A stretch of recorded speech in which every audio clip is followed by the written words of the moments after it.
বাড়িতে যেদিন রান্নাবান্নার আয়োজন করা হয়, আত্মীয়স্বজনদের দাওয়াত করা হয়, সেই এত ব্যস্ততার মধ্যে যদি বাড়ির ২ জন সদস্য হারিয়ে যায়, তাহলে তো সবকিছুই উল্টাপাল্টা এবং ভীষণ টেনশন। সব কেমন জানি হযবলা হয়ে যায়। হ্যালো এভরিওয়ান, আসসালামু আলাইকুম। কেমন আছেন? আশা করছি সবাই ভালো আছেন। আমি আলহামদুলিল্লাহ অনেক ভালো আছি। চলে এলাম নতুন একটি ব্লগ ভিডিও নিয়ে। তো সকাল থেকেই আমাদের বাড়িতে আজকে অনেক আয়োজন করা হচ্ছে। আম্মু এদিকে আতপ চাল ঝেড়ে নিচ্ছে।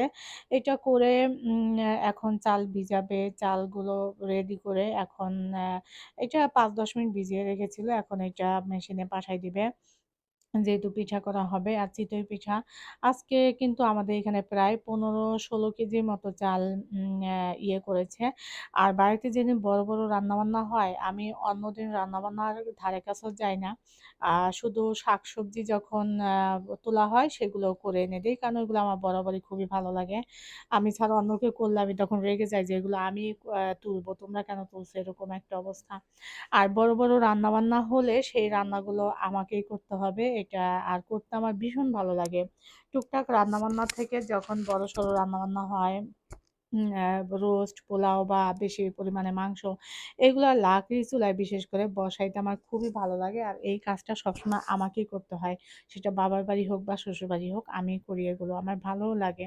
তো যাই হোক, আমি এখানে ৯ কেজির মতো মাংস নিয়ে নিয়েছি। তো এটা হচ্ছে এখন সবকিছু একসাথে বাইরে থেকেই ভুঁড়ি কুচায়ে ধুয়ে ওটা দিয়েছি চুলায়। এখন মাংসটা পরিষ্কার করে ধুয়ে সব মসলা একসাথে এড করে মিশিয়ে তারপর চুলায় বসিয়ে দিব। আর এই যে আমরা সবাই মিলে এখন কাজ করতেছি, রান্নাবান্নার আয়োজন করতেছি। সবাই যার, যার মতো প্রচুর কাজ আজকে বাড়িতে। আর বাচ্চারা বলতে আমার মেয়ে, মেজো আপুর মেয়ে, ওরা হচ্ছে আবার ঘর গুছানোর পালা, ওইদিকে ওরা ওইদিকে গুছাচ্ছে। আর আমরা বাইরে রান্নাবান্নার আয়োজন করতেছি। ঠিক এই সময় আমার ভাই ওদিকে একদম খোঁজাখুঁজি শুরু করে দিয়েছে। আমাদের বাড়ির যে ২ টা ছাগল, ছাগল ২ টাকে খুঁজে পাওয়া যাচ্ছে না। তো আসলে ওরা তো আমাদের বাড়ির ছাগল, তাহলে আমাদের বাড়িরই তো সদস্য, তাই না? আর এরকম বড়, বড় ২ টা ছাগল হারায় গেলে তখন যে কি পরিমাণে টেনশন। আর সেটার কারণ হচ্ছে কি, আমাদের এখানে আশেপাশে কোথাও তাদেরকে খুঁজে পাওয়া যাচ্ছিল না। আর আমাদের বাড়ির আশেপাশে আমার ভিডিও যারা দেখেছেন, তারা নিশ্চয়ই বুঝতে পেরেছেন যে প্রচুর পাট ক্ষেত। আর অনেক এখন বর্ষার সিজন তো চারিদিকে ধান, পাটে একদম পানি এগুলো, আর প্রচুর শিয়াল। তো এইজন্য আরো টেনশন হচ্ছিল, ২ টা ছাগল একসাথে হারিয়ে গেল। এই ২ টা তাহলে কি শিয়াল খেয়ে নিল? এটা নিয়ে নানান টেনশন। আর এদিকে হচ্ছে আমার ভাবি, ২ ভাবি মিলে, মানে আমার ছোট ভাইয়ের বউ আর হচ্ছে আমার একটা ভাবি, ওরা মিলে হচ্ছে মাংস রান্না করতেছিল বা অন্যান্য কাজকর্ম করতেছিল রান্নাঘরের। তো আমি মাঝখান থেকে একটু কষা মাংস দিয়ে চিতই পিঠা খেয়ে নিচ্ছিলাম। খেয়ে তারপর ওদিকে হচ্ছে খোঁজাখুঁজি করতেছে সবাই। আমিও গিয়েছি। তো সবাই দেখা যায়, আমার ছেলে, আপুর ছেলে, ওরা হচ্ছে একদিকে খুঁজতে গিয়েছে। আমি, মেজো আপু একদিকে, আমার ভাই আরেকদিকে।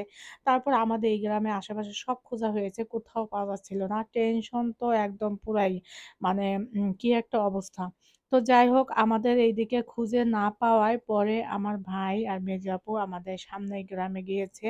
সেইখানে হচ্ছে আমার দাদাবাড়ির গ্রামে, ওই গ্রাম থেকে এই তো ছাগল ২ টা আলহামদুলিল্লাহ ফাইনালি খুঁজে পেয়েছে। যা টেনশন হচ্ছিল যদি শিয়াল খেয়ে নিত, আর শিয়াল যে খাবে না এটা কিন্তু নতুন কিছু না। এরকম ছাগল শিয়ালের কয়েকটা শিয়াল ধরলে খাওয়া কোনো ব্যাপারই না।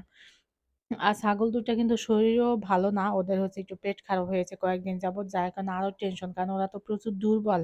শিয়াল ধরলে ওরা আর ছুটে আসতে পারবে না, কোনো ইয়েও করতে পারবে না।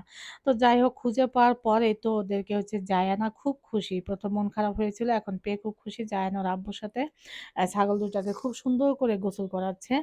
আর এই তো রান্নাবান্নার ফাঁকে আমি হচ্ছে তারপর যখন রান্নাবান্না করি বা যেটাই করি না কেন, প্রতিদিন আমি বাগানে আসবো না বা পুকুর ঘাটে যাব না, এটা কখনোই হয় না। আমার খুব পছন্দের জায়গা, বাগান ঘুরবো, কোন গাছে কি হলো এগুলা দেখবো, পুকুর ঘাটে যাবো, হাঁস দেখবো। এই জায়গাটা আমার খুবই পছন্দের।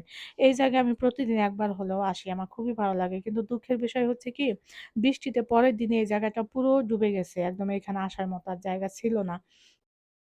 তো সবকিছু মিলে আলহামদুলিল্লাহ ফাইনালি আমাদের সদস্যকে খুঁজে পেয়েছি। আর আজকের ভিডিওটা আপনাদের কেমন লাগলো সেটা অবশ্যই কমেন্ট বক্সে জানাবেন এবং লাইক, কমেন্ট, শেয়ার করে পাশে থাকবেন। আল্লাহ হাফেজ সবাইকে। Thanks for watching.